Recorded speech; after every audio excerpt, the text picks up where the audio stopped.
Au Front National maintenant, les problèmes ne manquent pas. Outre les récents revers électoraux, la guerre des héritiers, il a fallu régler les problèmes de trésorerie. Résultat, le siège historique, le paquebot, a été mis en vente. Et aujourd'hui, à l'occasion du Conseil national, l'heure était à l'inauguration du nouveau point de chute du parti. Et Jean-Marie Le Pen d'affirmer, je cite, que malgré la crise, le cadavre se porte bien. Thierry Curté, Annie Triboire, sur place.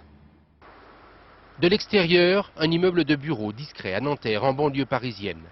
Il faut entrer dans la cour pour comprendre qu'il s'agit là du nouveau siège du Front National.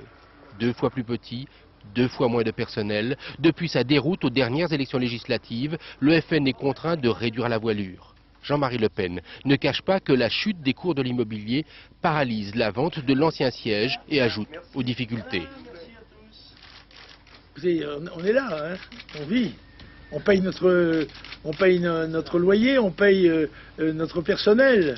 Et, ça n'est pas facile, mais nous faisons appel à nos amis. J'ai lancé une souscription à l'égard des adhérents du Front National, à l'égard de ses élus.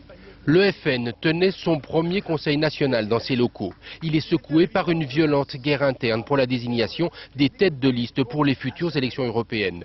Mais l'argent reste le nerf de la bataille politique. C'est un problème extrêmement préoccupant, mais ce ne sont pas des problèmes administratifs ou financiers qui peuvent faire disparaître une formation politique. C'est en janvier que le Front National lancera sa prochaine campagne européenne. Pour ajouter à ces difficultés, certains de ses anciens cadres, absents aujourd'hui, ont promis de monter des listes dissidentes dans certaines régions.